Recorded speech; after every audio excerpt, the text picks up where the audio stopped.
Required Practical 9, breaking down everything you need to know about reflection and refraction so you can walk into that exam feeling confident.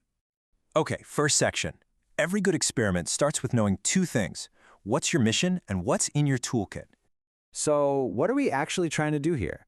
Well, it's a two-part mission. First, we're looking at reflection, how light bounces off a shiny surface like a mirror. And second, we're investigating refraction. That's the weird way light seems to bend when it goes from one thing, like air, into another, like a block of glass. We're going to see both of these in action. And here is the kit you'll be using. The ray box, obviously, is our light source. The protractor, well, that is your absolute best friend for this practical. You need it to be super accurate with your angles. And honestly, a really sharp pencil is non-negotiable. A thick, fuzzy line is the enemy of good results here. Right. A super quick but really important safety note. That ray box can get surprisingly hot, so when you're not actually taking a measurement, just switch it off. Let's get stuck into the first part of our investigation, reflection. A good setup is everything. Draw a dead straight line where your mirror is going to sit. Now, this next bit is absolutely crucial, drawing the normal. The normal is just a line you draw at a perfect 90-degree angle to the mirror. Why is it so important? Because it's the baseline from which we measure all our angles. Get this line right and the rest is easy. Now for the fun bit. It really helps to dim the lights a bit so you can see the beam clearly.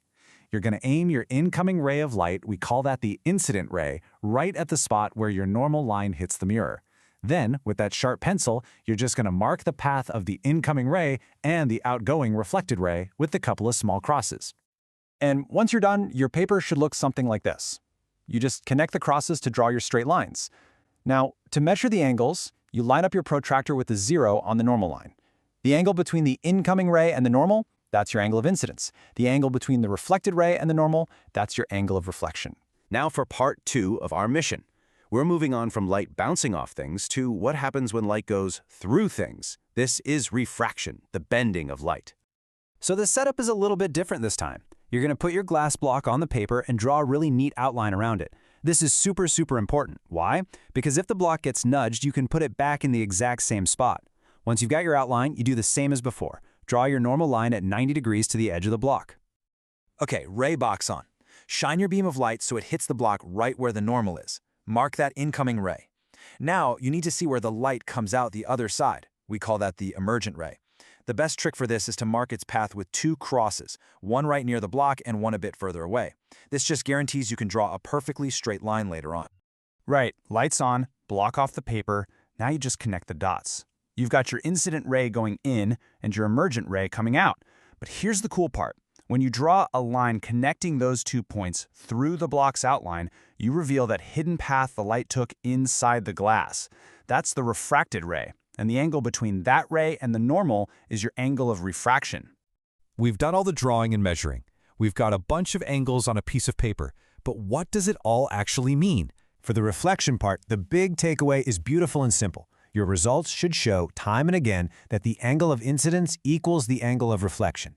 We write it as I equals R. That's it. That's the law of reflection. If the light comes in at 30 degrees, it leaves at 30 degrees. Clean, simple, a fundamental rule of the universe. Refraction, though, is a bit more involved. Here's the key idea. When light goes from air into something denser, like glass, it slows down. And because it slows down, its path bends towards the normal. That means your angle of refraction inside the block will be smaller than the angle of incidence. Then, when it leaves the glass and goes back into the air, it speeds up again and bends away from the normal. Right, let's talk about something really important for getting top marks. So let's run through some classic mistakes, and more importantly, how to fix them. If your pencil line is more like a fuzzy caterpillar, your angle will be wrong. The fix? Use a needle-sharp pencil. Ray of light too wide? Use a narrower slit on the ray box to get a crisp, thin beam. And this is a big one, misreading the protractor. To avoid what's called parallax error, you have to look down at the scale from directly above, not from an angle. Now for the final boss. Let's see how this knowledge gets tested in an actual exam. Here we go, a classic one marker to get us warmed up. What does the law of reflection state? Take a second to think. What's that simple core rule?